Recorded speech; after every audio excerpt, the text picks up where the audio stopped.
মুসলমান যুবক রে, ও কালেমাওয়ালা ভাইয়েরা, ও দুনিয়ার যুবকেরা, আজ যেই মাকে তুমি কষ্ট দাও, যেই মাকে তুমি আঘাত দাও, যেই আব্বা জানকে তুমি কষ্ট দাও, তোমার আব্বা আজ বৃদ্ধ হয়ে গেছে, আজকে ইনকাম করার মতন কোনো শক্তি নাই, আজকে তার খাটবার কোনো শক্তি নাই রে বাবা। ও যুবকেরা, আজকে তুমি যুবক ছেলে বন্ধুদের সঙ্গে আড্ডা মারো, বন্ধুদের জন্য পকেটের টাকা বের করে দাও, কিন্তু এই রকম বৃদ্ধ চাচা দোকানে একটু লজ্জাতে বসতে পারে না, চায়ের দোকানে। আমার পকেটে তো টাকা নাই, চায়ের দোকানে গেলে চা আমার হাতে ধরে দেবে, আমার পকেটে তো টাকা নাই, কি নিয়ে যাব আমি? ওরে যুবক ভাই, তোমার বাপ একটা তোমাকে জন্ম দিয়ে কত কষ্ট করে লোকের জমিতে মুনিশ দিয়ে পাড় দিয়ে সারাদিন মানে হাড়া ভাঙা খাটনি করে তোমার মুখে খাবার তুলে দিয়েছে। আমি দেখেছি বাবা, আমার বাবা মাথায় গামছা বেঁধে, কোমরে গামছা বেঁধে কত মাঠে মেহনত করে করে আমাকে পয়সা দিয়েছে, মাদ্রাসায় গিয়ে পড়েছি। ও মুসলমান যুবক রে, আজকে তুমি ভাই, আজকে তোমার আব্বা তোমাকে এইভাবে আস্তে আস্তে তিল তিল তিল তিল করে বড় করেছে, কিন্তু যুবক ভাই, আজকে তোমার আব্বা জানের দিকে তুমি তাকাও না, তোমার আব্বার শরীরে অসুস্থ হইলে তুমি টাকা দিতে চাও না। বাপের যদি 3টা বেটা থাকে, 4টা বেটা থাকে, বাপ মার কাছে কিন্তু সমান নজর হয় রে বাবা, কিন্তু বাপ যখন বৃদ্ধ হয়ে যায়, মা যখন বৃদ্ধ হয়ে যায়, ওই মা বাপ সন্তানের কাছে বোঝা হয়ে যায়। ওরে যুবক, মা জননীর যদি 10টা বেটাও হয়, এরপরেও কোনো জননী মা সন্তানের পেট দেখে ভারী হয় না, বাপ সন্তানের পেট দেখে ভারী হয় না, কিন্তু বাপ যখন বৃদ্ধ হয়ে যায় তখন বাপের পেট দেখে তুমি যুবক ভারী হয়ে যাও। ও কালেমার ভাইরা, তোমার বাপের সাথে যদি মায়ের সাথে এই রকম ব্যবহার করো, তুমি যতই বড় মৌলবি হও, তুমি যতই বড় মুহাদ্দিস হও না কেন, যতই নামাজ পড়ো না কেন, মক্কা মদিনার ইমাম হইয়াও আল্লাহর জান্নাতে যাওয়া হবে না। যুবক রে, রমজান মাস যখন চলে এসেছে, এখন তো সুখের সময়, এখন তো সুখের দিন, আমাদের সম্মুখে টাকা পয়সার অভাব নাই। এ কালেমার ভাইরা, তোমার বৃদ্ধ আব্বা জানকে একটু জিজ্ঞাসা করো, তোমার বৃদ্ধ দাদাটাকে জিজ্ঞাসা করো, কত কষ্টে যে মানুষের দিন কেটেছে, কত কষ্ট করে একটা বেলা পেটে খাবারের জন্য মানুষের বাড়িতে কাজ করে দিন কাটিয়ে দিয়েছে। ও মুসলমান যুবক রে, আজকে তুমি ভাবছো এইরকমই দিন ছিল না রে ভাই, না, এরকম দিন ছিল না রে বাবা। মানুষ যে কত কষ্ট করে দিন চালিয়েছে, সেটা তোমার বৃদ্ধ মানুষ বাবাজিদেরকে জিজ্ঞাসা করবা, তুমি তাদের কাছ থেকে সত্য ঘটনাটা পেয়ে যাবা। আজকে মুসলমান যুবক, রমজান মাস যখন আসে রে ভাই, তুমি থাকো বিদেশের জমিনে, তুমি থাকো কেরালার জমিনে, তুমি থাকো চিন্নাতে, তুমি থাকো উড়িষ্যার জমিনে, তুমি থাকো বোম্বেতে, তুমি থাকো কুয়েতে, তুমি থাকো সৌদিতে, তোমার বিবির অ্যাকাউন্টে তুমি টাকা পাঠাইয়া দিচ্ছ রে বাবা, কিন্তু তুমি কোনোদিন তদন্ত নিলা না তোমার এই বৃদ্ধ বাপটার জন্য নতুন একটা লুঙ্গি কিনা হলো কিনা, তোমার বৃদ্ধ মা জননীর জন্য একটা সুন্দর কাপড় কিনা হলো কিনা, তুমি তদন্ত নাও না। এমনও পরিবার সমাজে আছে গো, বেটা যখন বিবির আপনার অ্যাকাউন্টে টাকাটা লাগায়া দেয়, সঙ্গে সঙ্গে ওই বিবি তখন সন্তানদেরকে নিয়ে বাজারে চলে যায়, বাজারে গিয়া রং বেরঙের শাড়ি, রং বেরঙের পোশাক কিনে নিয়ে আসে, নিয়ে এসে বাবাজি বাড়িতে যখন সবাইকে দেখায়, জনম দুঃখিনী মা গো, ওই মা জননী বৃদ্ধ মা বাবা বুয়া টুক টুক টুক টুক করে তাকায়া থাকে আর চিন্তা করে, আরে বেটা আমি আমি তোর জনম দুঃখিনী মা, আমি মায়ের জন্য তোর এক ফোঁটা দাগান তোর একটু দিলটা কাঁদে না রে বেটা, এটা খবর নিলি না। কিন্তু যুবক রে, তুমি যখন ছোট্ট ছিলে, জ্ঞান ছিল না, বুদ্ধি ছিল না, তোমার পাশের বাড়িতে যখন রমজান মাসের ঈদের বাজার এসেছে, তুমি ছুটে এসে তোমার মাকে, মা জননীকে জড়িয়ে ধরে বলেছো, মা গো, অন্যের বাড়িতে ওই দেখো অমুক বাড়িতে তার সন্তানের জন্য নতুন পোশাক কিনে এনেছে, ও মা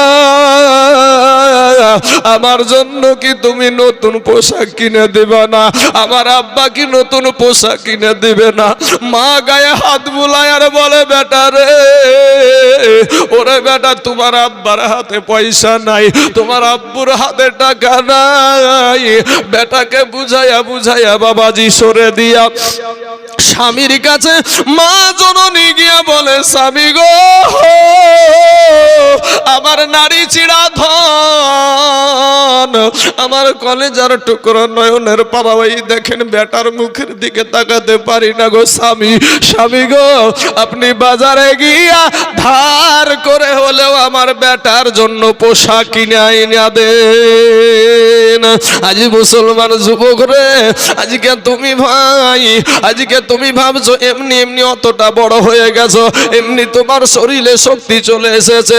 না রে যুবক, না, এই জনম দুঃখিনী মা জননী গুলার বুকে থেকে বৈজ্ঞানিকরা রিসার্চ করে বলছে, একটা সন্তান 2 বছরে তার জনম দুঃখিনী মা জননীর 9.5 মণ দুগ্ধ পান করে, 9.5 মণ দুগ্ধ পান করে। ও মুসলমান যুবক রে, আর তুমি বলো তুমি আমাদের জন্য কি করেছো? বাপকে বলছো তুমি আমার জন্য কি করেছো? এ কথা বলিস না রে যুবক।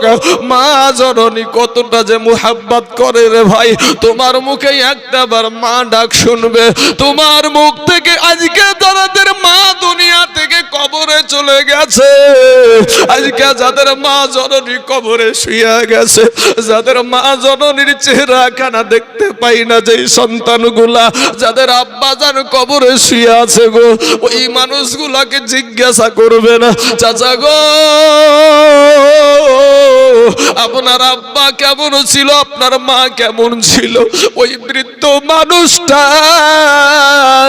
নিজের বাপের কথা বলতে গিয়া, নিজের মা জননীর কথা বলতে গিয়া আর চোখে পানি ধরে রাখতে পারবে না, কেঁদে ফেলবে আর বলবে, ভাই রে, যেদিন আমার মা দুনিয়া থেকে চলে গেছে, যেদিন আমার আব্বা দুনিয়া থেকে চলে গেছে, সেদিন আমার মাথার ছাদ উড়ায়া গেছে।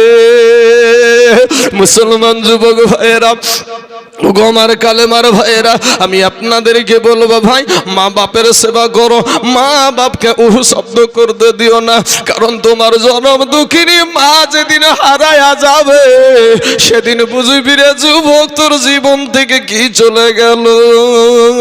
তুমি যখন বিদেশে থাকো, তোমার টাকাতে তোমার বিবি রং তামাশা করে, কিন্তু মা জননী দোয়া করে, আমার বেটা জানে সশরীরে আমার কাছে আসে। তাই কবি বলছেন, এমন সন্তান আছে বিদেশের জমিন থেকে মাকে দেখার জন্য ছটফট করে, কিন্তু মুসলমান যুবক ভাই, এর জন্য আমি বলে থাকি, ওরে প্রবাসেতে, ওরে প্রবাসেতে হে থাকে যারা,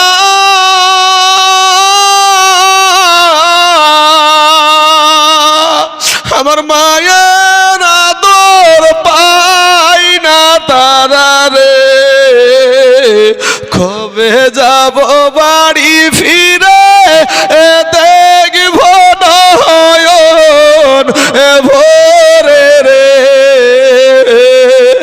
কবে যাব বাড়ি ফিরে দেখব নয়ন ভোরে রে। ওরে সন্তান যখন বিদেশে যায়, আমার মার কলেজা ফাটিয়া যাই রে, কেঁদে কেঁদে চোখের জলে বালিশ যায় রে, কেঁদে কেঁদে চোখের জলে বালি ছবি যায় রে। ওরে সন্তান যখন প্রবাসে যায়, আমার মার কোলে যা ফাটিয়া যাই রে, কেঁদে কেঁদে চোখের জলে বালি ছবি যায় রে।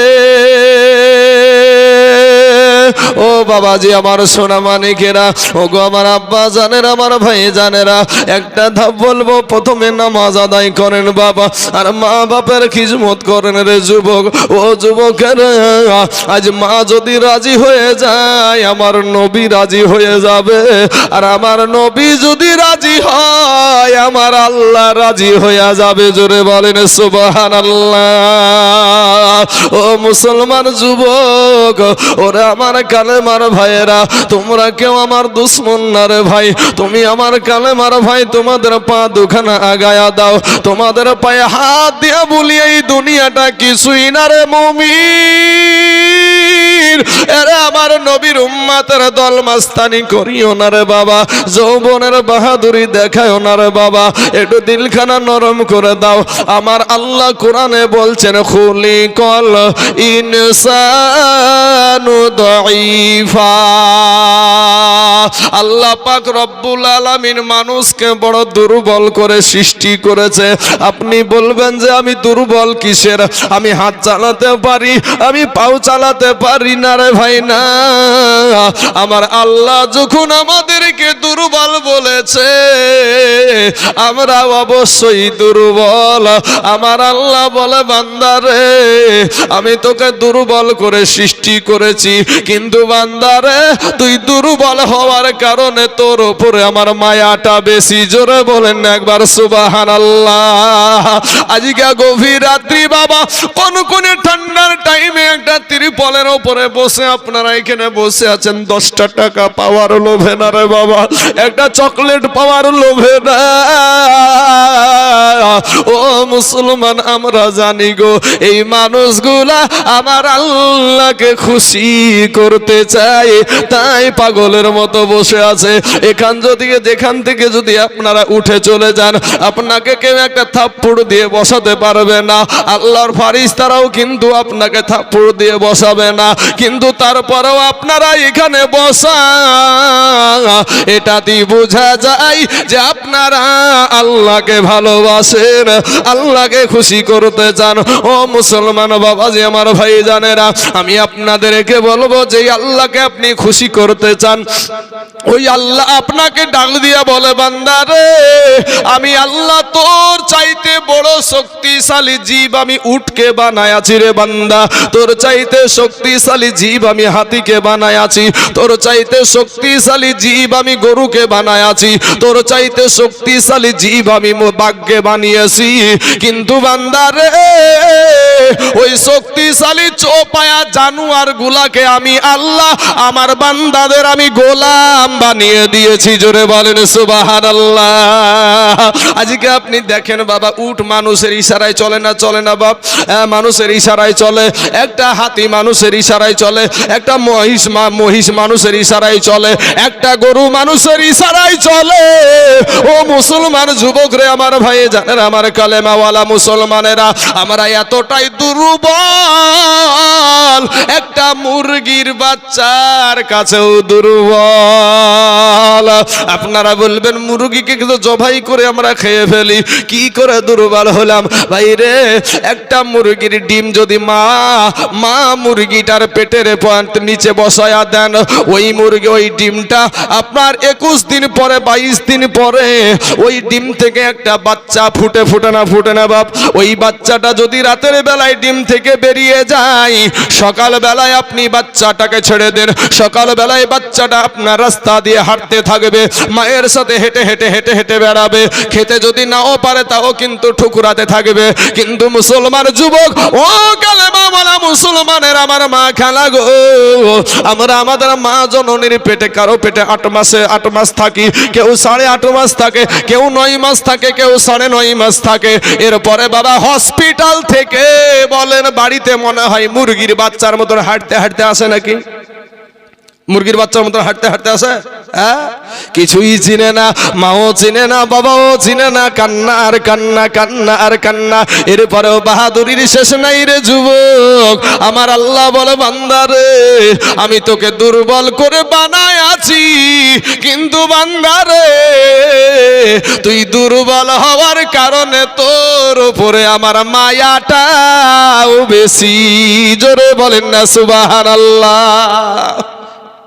আল্লাহ বলছে বান্দা তুই দুর্বল, কিন্তু তুই দুর্বল হওয়ার কারণে তোর উপরে আমার মায়াটাও বেশি। কি করে? শুধু আল্লাহর মায়া বেশি না বাবা, আমাদেরও মায়া বেশি। দুর্বলের প্রতি আমাদেরও মায়া বেশি। একটা 20,000 টাকা দিয়ে আমার ভাই একটা মোবাইল কিনলো, কিনে নিয়েছে। ভাইয়ের ধরেন 2টা বেটা, একটার বয়স হলো 12 বছর, একটার হলো 4 বছর। শক্তিশালী বেটা কোনটা গো? 12 বছরেরটা। আর দুর্বল হলো 4 বছরেরটা। তো 20,000 টাকা দিয়ে একটা মোবাইল কিনে আনলো। মোবাইলটা কিনে নিয়ে টেবিলে রেখেছে, বড় বেটাটা ফেলে দিয়ে ভেঙে ফেললো। শখ করিয়া, কষ্ট করিয়া, মেহনত করিয়া, রক্ত পানি করে টাকা দিয়ে মোবাইলটা শখ করে কিনেছে, বড় বেটা ফেলে দিয়ে ভেঙে ফেললো। বাপের রাগ হওয়াটা স্বাভাবিক না? স্বাভাবিক না একটা ভাই? বাপের রাগ হয়ে যাবে, রাগ হওয়ার সাথে সাথে 2 থাপ্পড় লাগিয়ে দিবে যে আমি এত শখ করে মোবাইলটা নিয়ে আসলাম, তুই ফেলে দিয়ে ভেঙে ফেললি। বড় বেটাকে 2 থাপ্পড় লাগালো, কিন্তু ছোট বেটাটা 4 বছরের বয়স, ওই বেটাটা একই অপরাধ করেছে, একটাই অপরাধ করেছে। বড় বেটাও মোবাইল ফেলে দিয়ে ভেঙে ফেলেছে, ছোট বেটাটাও ধরেন মোবাইলটা ফেলে দিয়ে ভেঙে ফেললো। বাপ কিন্তু বুঝতে পারে যে একে তো থাপ্পড় মেরেছি, এই থাপ্পড় খাওয়ার মতন শক্তি রাখে, কিন্তু এ তো দুর্বল, একে যদি থাপ্পড় দিই তাহলে পটল তুলবে। তো চোখগুলা তখন বাপ একটু বড় বড় করেছে। যখন বাপ রাগান্বিত হয়ে ছোট ছেলের দিকে যখন চোখগুলা বড় বড় করে তাকায়, দেখবেন ছেলের চোখের মুখের আকৃতিটা আলাদা হয়ে যায়, হয় না চাচা? মুখের কালারটা আলাদা হয়ে যায়। বাপ বুঝতে পারে যে আমার বেটার কলিজা ফাটছে, বাপ বুঝতে পারে যে আমার বেটার কলিজা ফাটছে। অতএব বাপ মারা তো দূরের কথা, সাথে সাথে বুকের তোপরে বুকে তুলে নিয়ে বলে, বেটা তোমাকে বলিনি, তোমার ভাইকে বলেছি। এই কথা বলি না আমরা? এই কথা বলেন না কেন? বলি না। তাহলে বোঝা যায় যে দুর্বলের ওপরে আমাদেরও মায়াটা বেশি। আমার আল্লাহ বলে বান্দা রে তুই দুর্বল, তার কারণে তোর উপরে আমার মায়াটা বেশি রে বান্দা। ওরে বান্দা, আমি সর্বনিম্ন আসমানে গভীর রাত্রিতে আগমন করে ডাকতে থাকি রে বান্দা, বান্দারে আয় আয়, তওবা করে আমি আল্লাহর কাছে ক্ষমা চা, আমি আল্লাহ তোর জীবনের সব গুনাহ মাফ করে দিব। জোরে বলেন সুবহানাল্লাহ। আমার আল্লাহ বলে বান্দা রে তুই মনে করছিস তোর মা জননী তোকে বেশি ভালোবাসে। ওরে বান্দা, তুই মনে করছিস আমার চাইতে তোর আব্বা তোকে বেশি ভালোবাসে। ওরে বান্দা, তুই মনে করছিস তোর মা জননী তোকে বেশি ভালোবাসে। ওরে বান্দা, তুই মনে করছিস আমার চাইতে তোর বিবি তোকে বেশি ভালোবাসে। ওরে বান্দা, তুই মনে করছিস আমার চাইতে তোর সন্তান তোকে বেশি ভালোবাসে। না রে বান্দা না, আমি আল্লাহর চাইতে তোকে কেউ বেশি ভালোবাসে না। জোরে জোরে বলুন না সুবহানাল্লাহ। এ আমার বাবাজি ভাইয়েরা, যুবকেরা, টুলটুলি পাড়ার মুসলমানেরা শোনেন গো, একটা বার কান লাগায়া, দিলের কানটা লাগায়া দেন তো বাবা। একটা বার চিন্তা করে দেখেন, আমাদেরকে যদি আমার এই মা জননীর পেট থেকে যদি বুবা করে দুনিয়াতে পাঠায়া দিত, পৃথিবীর কোনো ডক্টরের ক্ষমতা ছিল না আমাদের জবান থেকে কথা বের করতে। ও মুসলমান যুবক, যেই জবানটা যে যে আল্লাহ দিল ওই আল্লাহর শুকরিয়া আদায় করতে জানো না, নামাজ পড়তে হয় কি করে তাও জানো না। এ মুসলমান আত্তাহিয়াতু জানে তো বাবা, দুরুদ শরীফ জানে না, দুরুদ শরীফ জানে তো দোয়া মাসুরা জানে না, দোয়া মাসুরা জানে তো দোয়া কুনুদ জানে না, দোয়া কানুদ জানে তো দোয়া সানা জানে না। 100টা মুসল্লির ভিতরে বাবা 95টা মুসল্লি শুধু ইন্না আতাইনা আর কুল, এর ভিতরেও বাবাজি 10টা ভুল। এ মুসলমান যুবক, গুনাহ নিয়া কবরে যাও না রে ভাই, তুমি কি মরবা না? তোমাকে কি আজরাইল আসবে না? অবশ্যই আসবে। আল্লাহ যেহেতু কোরআনে বলেছেন কুল্লু নাফসিন যায়িকাতুল মাউত, মউত থেকে কেউ বাঁচতে পারবে না, যার নাফস আছে তাকে মউতের স্বাদ চাকতেই হবে। ও মুসলমান, আমার আল্লাহ বলে বান্দা রে, গুনাহ নিয়া কবরে আসিস না রে বান্দা, গুনাহ নিয়া কবরে আইসিস না রে বান্দা। ও মুসলমান, একটা সেকেন্ডের আযাব আমরা সহ্য করতে পারবো না রে বাবা, একটা মুহূর্তের আযাব আমরা সহ্য করতে পারবো না। 500 বছরের রাস্তা, জাহান্নামের আগুন দূরে থাকতে তোমার আমার দেহের মাংসগুলা খসে খসে জমিনে পড়ে যাবে। ও মুসলমান, আমার আল্লাহ বলে বান্দা রে, আমি তোকে বড় মুহাব্বত করি রে বান্দা, ফিরে আই তওবা করে আমি আল্লাহর কাছে ক্ষমা চা, আমি আল্লাহ তোর জীবনের গুনাহকে মাফ করে দিব। জোরে বলেন সুবহানাল্লাহ। মুসলমান বাবাজি, আমার ভাই জানেরা, আমার আল্লাহ বলে বান্দা রে, আমি আল্লাহ যদি তোর মা জননীর গর্ভ থেকে আমি আল্লাহ যদি তোকে বন্ধ করে দুনিয়ার জমিনে পাঠায়া দিতাম, পৃথিবীর এমন কোন ডক্টরের ক্ষমতা ছিল না তোর চোখের দৃষ্টিকে কেউ ফিরাইয়া দিতে পারে।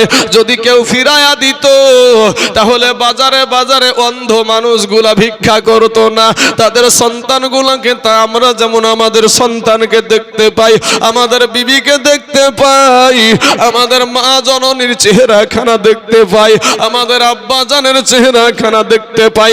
ও মুসলমান যুবক, আমার আল্লাহ বলে বান্দা রে, আমি দুনিয়ার জমিনে তোকে যদি পঙ্গু করে পাঠায়া দিতাম, পৃথিবীর কোন ডক্টর তোকে আর ভালো করতে পারতো না।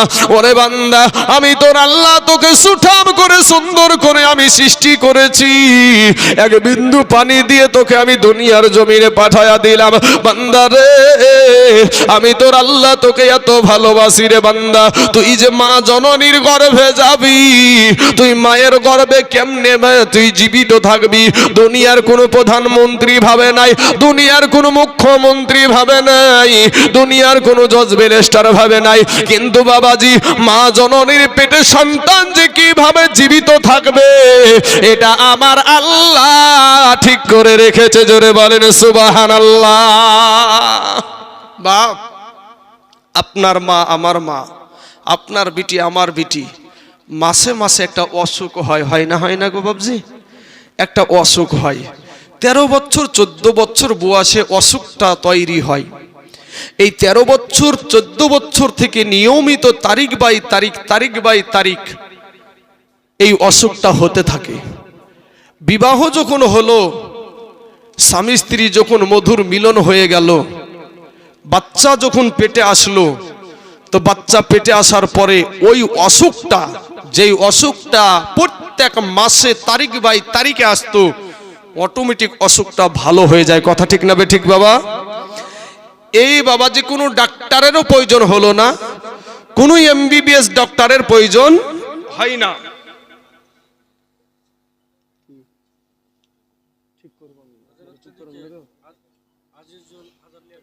আচ্ছা, একজন আজিজুল 1000 টাকা দিয়েছে।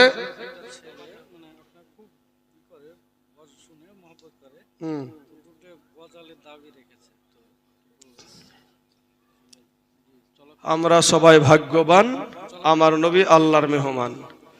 আচ্ছা, গায়েব খবর দিনেওয়ালা এলো রে মক্কায়। ঠিক আছে, কাগজটা থাক। যাই হোক, দুটো গজল শুনতে চেয়েছে, শোনাবো, তবে এই জায়গাটা একটু ক্লিয়ার করি। আচ্ছা, যেখানে থাকুক না কেন শোনাবো ইনশাল্লাহ। বাবাজি আমার সোনা মানিকেরা, আর একজন 500 খান টাকা দিয়েছে, আল্লাহ তাদের দানকে তুমি কবুল করে নাও, আল্লাহ এত দারাজ করে দাও, আল্লাহর দুরুজ করে বরকত দান করো। বাবাজি এই অসুখটা ভালো হয়ে গেল, যেই অসুখটা মাসে মাসে হতো কোথায় গেল? বিষয়টা কি, ব্যাপারটা কি? ব্যাপার হলো এটাই যে সন্তান যখন মা জননীর গর্ভে চলে আসে তখন বাচ্চার নাভির সাথে আর মায়ের নাড়ির সাথে সেট করে দিয়ে ওই রক্তটা, যেই রক্তটা প্রত্যেক মাসে মাসে আসতো, ওই রক্তটা ওই বাচ্চার নাভির সাথে আর মায়ের নাড়ির সাথে সেট করে দিয়ে ওই রক্তটা সন্তানের শরীরে পুশ করে আল্লাহ পাক তার বান্দাকে মায়ের পেটে জীবিত রাখে। জোরে বলেন সুবহানাল্লাহ। পৃথিবীর কোনো বান্দা ভেবেছিল নাকি যে বাচ্চারা কি খেয়ে মায়ের পেটে জীবিত থাকবে? কিন্তু আমার আল্লাহ ভেবেছে। বাবা, সেই আল্লাহকে সেজদা করতে আমরা জানি না, সেই আল্লাহর রাস্তায় খরচ করতে আমরা চাই না। ও মুসলমান বাবাজি, আপনি যখন দুনিয়ার জমিনে চলে আসলেন, দুনিয়াতে আসার সঙ্গে সঙ্গে আপনি তো মোটা ভাত খেতে পারবেন না, রুটিও খেতে পারবেন না। কি খাবেন বাবাজি? দুনিয়ার মুখ্যমন্ত্রী ভাবে নাই, প্রধানমন্ত্রী ভাবে নাই, আমার আল্লাহ পাক রব্বুল আলামিন বলে, বান্দা রে, আমি তোকে বড় আদর করে সৃষ্টি করেছি রে বান্দা। আমি আগে থেকে তোর খাবার তোর মা জননীর বুকের ওপরে 2টা ফ্রিজ বসায়া আমি আল্লাহ তোর খাবার রেডি রেখেছি। জোরে বলেন সুবহানাল্লাহ। সেই আল্লাহকে বৃদ্ধাঙ্গুলি দেখাই, সে আল্লাহকে সেজদা করতে চাও না। কত বড় নাফরমান তুমি! তোমার নিজের বিবেককে জিজ্ঞেস করো ভাই। আমি তোমাদেরকে বললে হয়তো কষ্ট পাবা, কিন্তু যেই আল্লাহকে সেজদা করো না, ওই আল্লাহ বলে, বান্দা আমি হিন্দুদেরকেও খাবার দিই, তোদেরকেও দিই। ও বান্দা, তুই এত নাফরমানি করিস, তারপরেও তোর জন্য আমি বাতাস বন্ধ করে দিই নাই, তোর জন্য পানি বন্ধ করে দিই নাই। ওরে বান্দা, তোকে আমি খাবার দিতেই আছি। মুসলমান বাবাজি, আমার ভাই জানেরা, আল্লাহকে খুশি করার জন্য, নবীকে পাবার জন্য আমি আপনাদের কাছে একটা ঘটনা তুলে ধরবো বাবাজি। একবার দিলখানা নরম করে দেবেন, এদিকে ওদিকে তাকাবেন না বাবা। একটাবার দিলখানা নরম করে দেন রে বাবা। মোতার প্রান্তরে লড়াই হবে, যুদ্ধ হবে।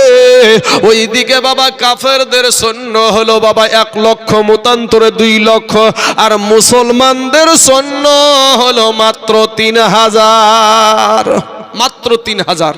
আর ওইদিকে 1 লক্ষ বিধর্মী ইহুদি। এই ইহুদিরা মুসলমানদেরকে শেষ করবে, কিন্তু রাখে আল্লাহ মারে কে, আর মারে আল্লাহ তাকে বাঁচায় কে? কথা ঠিক না ঠিক গো? আল্লাহ যদি আপনাকে রাখে, কারো বাবার ক্ষমতা নাই আপনাকে বেইজ্জতি করতে, আর আল্লাহ যদি আপনাকে বাবাজি বেইজ্জতি করে, কেউ ঠেকাইতেও পারবে না। মুসলমান, অতুইজ্জু মান তাশা ওয়া তুযিল্লু মান তাশা বিয়াদিকাল খায়র। আল্লাহর কোরআন। কি গো চাচা, উঠাউঠি শুরু করে দিলেন? শেষ করে দেবো নাকি? কি শেষ করে? আপনি বিরক্ত হয়েছেন? হ্যাঁ, যদি পেশাব ফিরতে যায় ঠিক আছে তাহলে, আর যদি বলেন না দোয়া করে দেন তো দোয়া করে দেবো বাবাজি, কোনো ব্যাপার নাই। সোনা মানিকের আমার ভাই জানেরা, আমার আব্বা জানার, মানুষ না থাকলে 2 ঘন্টা কিসে শোনাবো রে বাপ? মানুষের সামনে না, উঠাউঠি করলি তো আমার মাথা তার কাটিয়ে যায়। উঠাউঠি করলে বক্তাদের মাথা তার কেটে যায়, বুঝলেন না তো?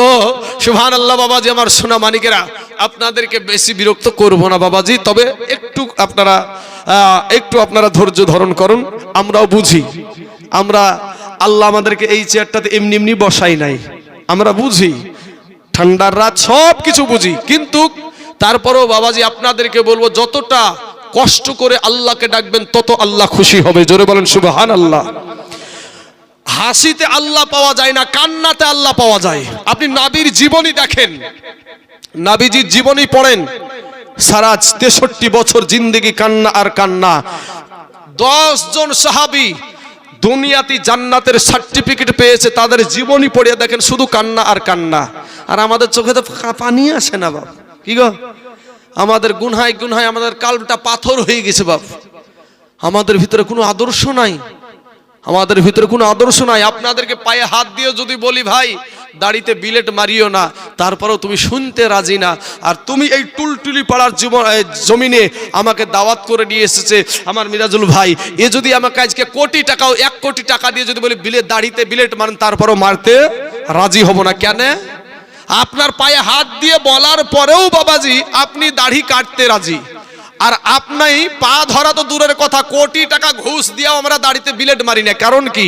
কারণ হলো একটাই, তাকওয়া। তাকওয়া মানে হলো আল্লাহর ভয়। তাকওয়া মানে কি? আল্লাহর ভয়। ওই আল্লাহকে ভয় না করলে বাবাজি তুমি কামিয়াব হতে পারবা না, কোনো কাজে সফলতা অর্জন করতে পারবা না। অতএব আল্লাহ আমাদের সকলকে হেদায়াত দান করুক, সকলেই বলেন আমিন। মুসলমান বাবাজি, আমার ভাই জানেরা, ওগো আমার আব্বা জানেরা, ওই দিকে কাফের বেদিনদের আপনার কাফের বেদিনদের আপনার হলো 1,00,000 সৈন্য, আর আমার নবী বানালেন 3,000।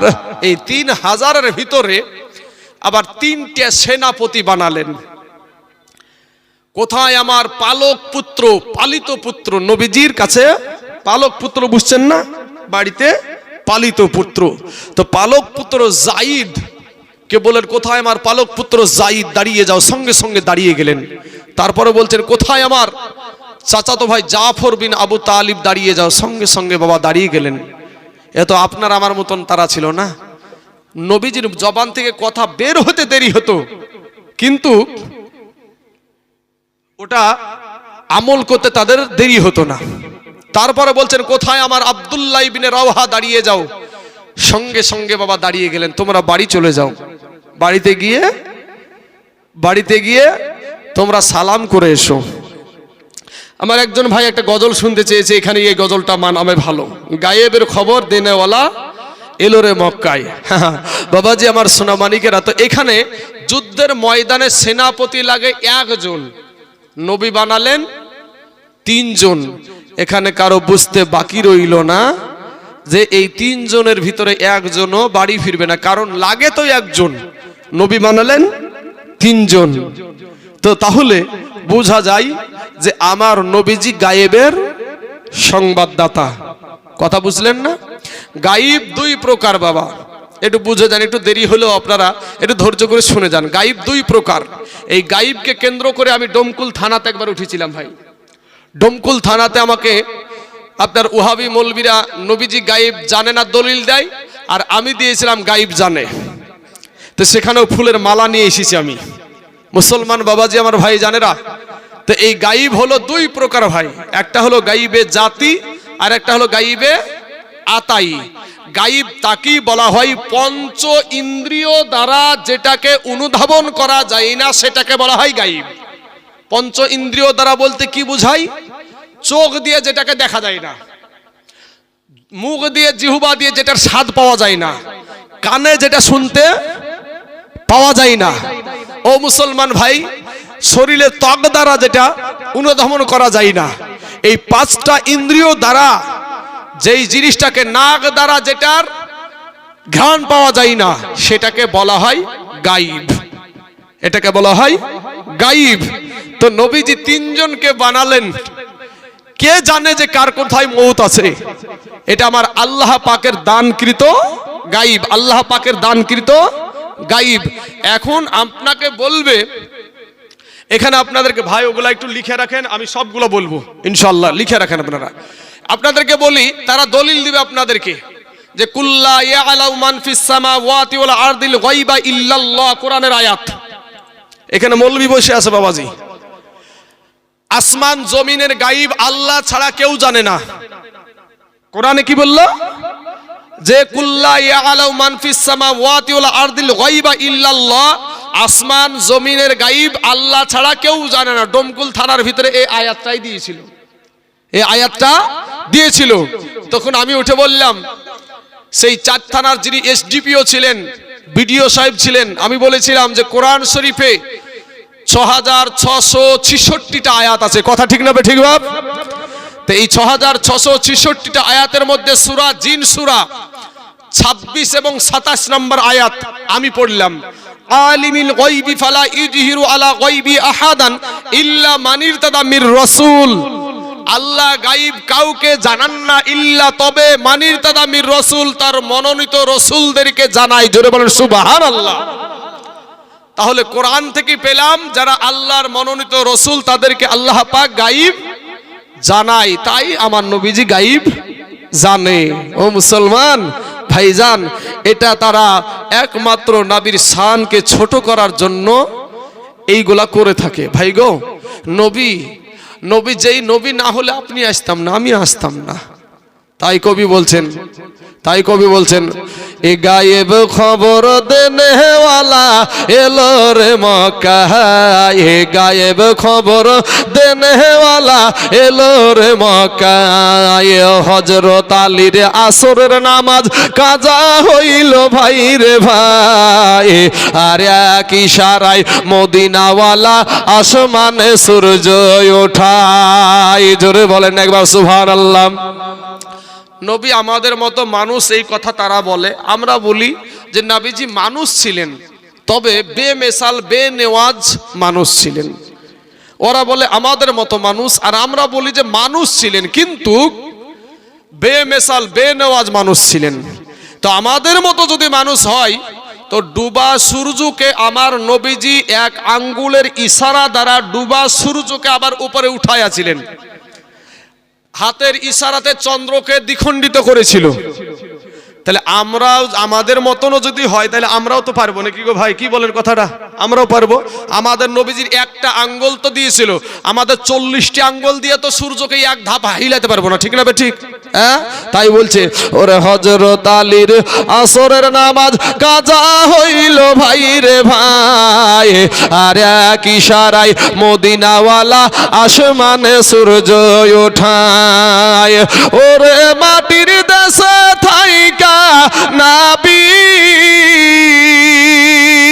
ভাইরে আসমানেতে হাত বাড়াই, এ গায়েব খবর দেনেওয়ালা এলো রে মক্কা, এ গায়েব খবর দেনেওয়ালা এলো রে মক্কা।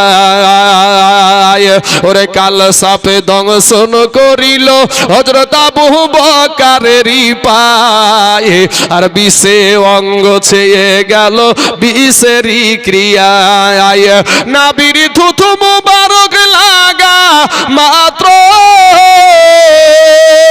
নাবির থুথু মুবারক লাগা মাত্র বিষ পানি হয়ে যায়। জোরে বলে সুবহানাল্লাহ। এ গায়েব খবর দেনেওয়ালা এলো রে মক্কা।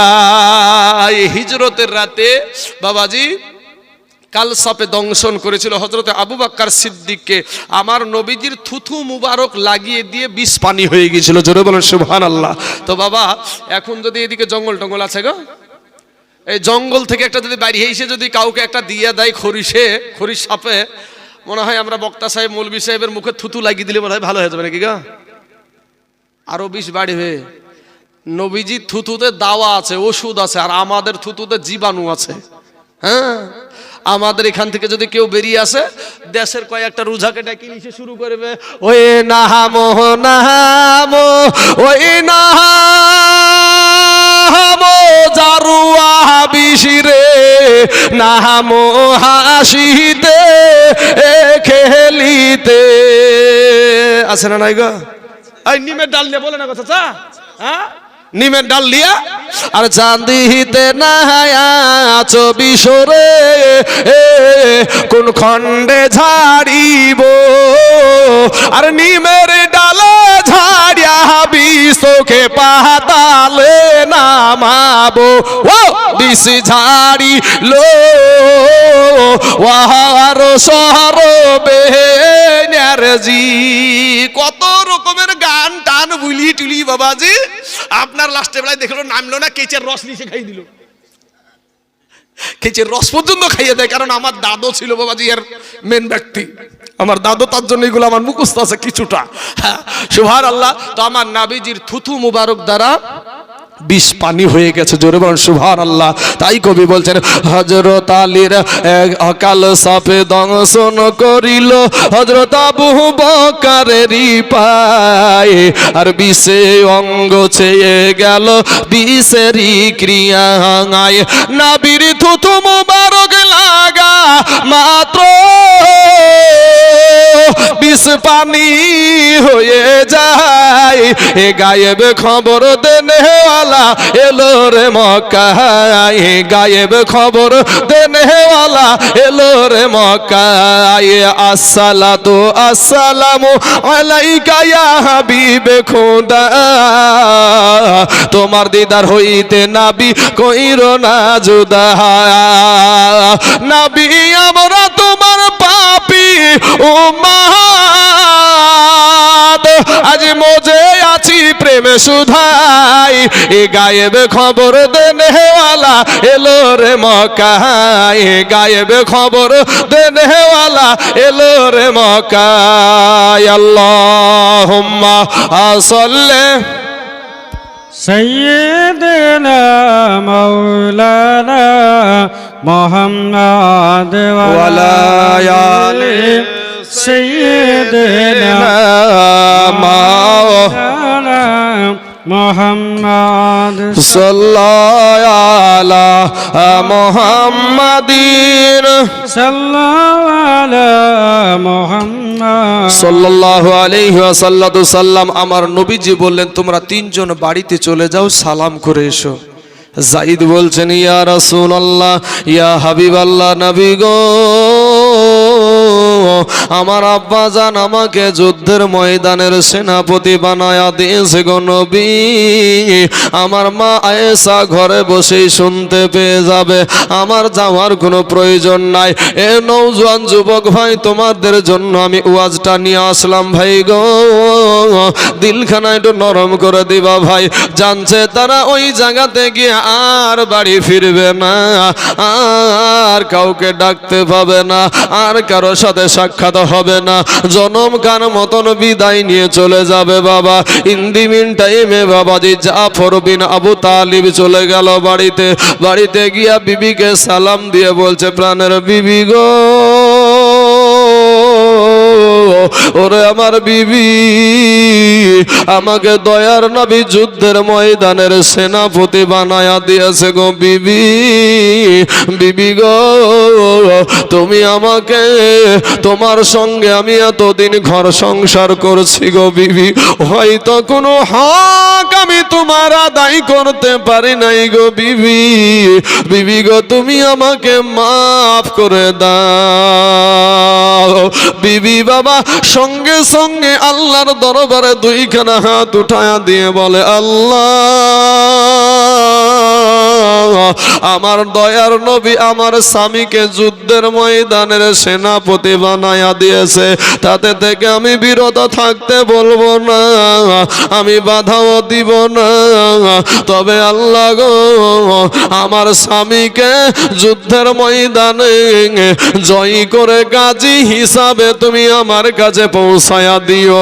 বাবা জাফর বিন আবু তালিবের হাতে ছিল বাবা তরবারি, ওই তরবারির উল্টা পিঠ দিয়ে বাবা বৃদ্ধ আঘাত করে বলছেন, আস্তে আঘাত করে বলছে বিবি রে, ওরে বিবি, উল্টা দোয়া করিও না, তোমার উল্টা দোয়া আমার আল্লাহর দরবারে কবুল হবে না।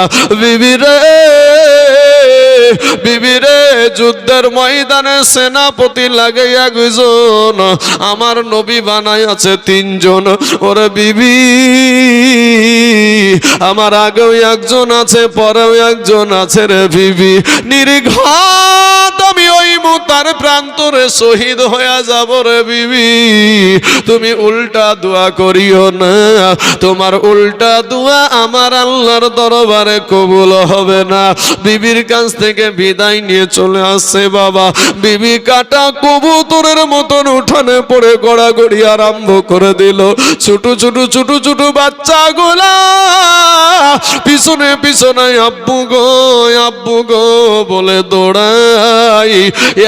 একবারও পিছন ফিরে তাকালেন না, কারা কান্দে বাবা গো। এবার আব্দুল্লাহ ইবনে রাওহা চলে গেলেন বাড়িতে। বাড়িতে নতুন বিবাহ করেছেন, ফুল সজ্জার রাত্রি, বাসর সজ্জার রাত্রি বাবা। ইন দি মিন টাইমে বাবা রে, হিন্দি মিন টাইমে বাড়ির বাইরে থেকে বিবিকে দেখে, বিবি কোরআন তেলাওয়াত করে, সালাম দিয়ে বলে, বিবি গো আমি তোমার স্বামী এসেছি, কোরআন তেলাওয়াতটা একটু বন্ধ করো। এবার বিবিকে ডাক দিয়ে বলে, বিবি গো আমার দয়ার নবী আমাকে যুদ্ধের ময়দানের সেনাপতি বানায়া দিয়েছে। ও গো বিবি, বিবি গো তুমি আমার কাছে একটা কথা শোনো, আমি তোমাকে নতুন বিবাহ করেছি, কোনো হক তোমার আমি আদায় করতে পারি নাই গো বিবি, বিবি তুমি আমাকে মাফ করে দাও।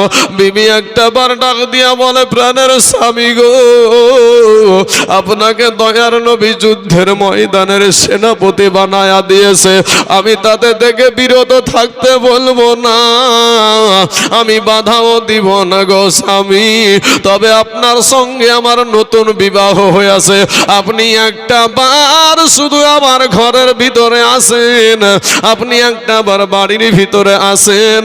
স্বামী ডাক দিয়া বলে, বিবি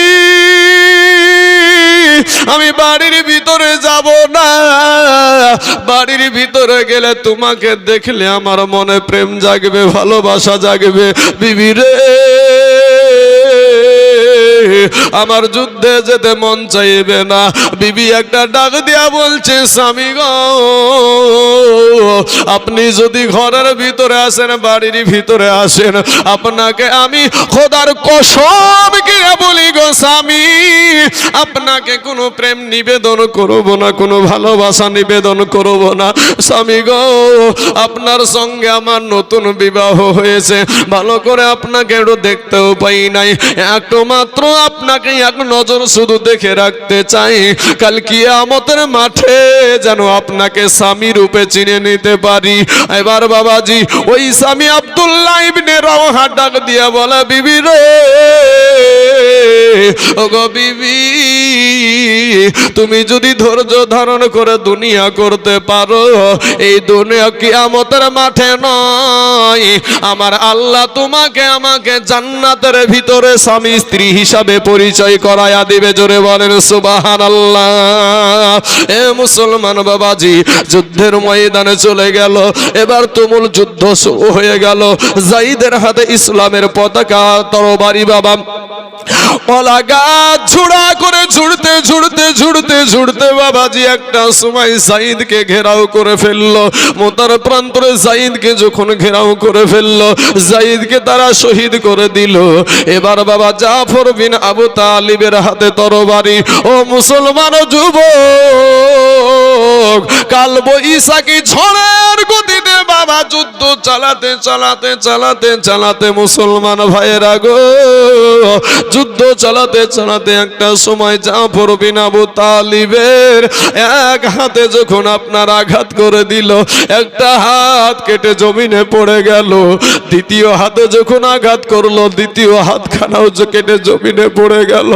পাশের একটা সাহাবীকে ডাক দিয়া বলে, ওগো আল্লাহর নবীর সাহাবী, দয়ার নবীকে বলিও গো আমি জাফরের দুই হাত কাটা, দুই পা কাটা, এরপরও ইসলামের পতাকা মাটিতে পড়তে দিই নাই। দুইজন সাহাবী দৌড়ে গিয়ে দেখছে বাবা জাফরের দুই হাত কাটা, দুই পা কাটা, ইসলামের পতাকাটা মুখে কামড় দিয়া উঁচা করে রেখে দিয়েছে। জোরে বলেন সুবহানাল্লাহ।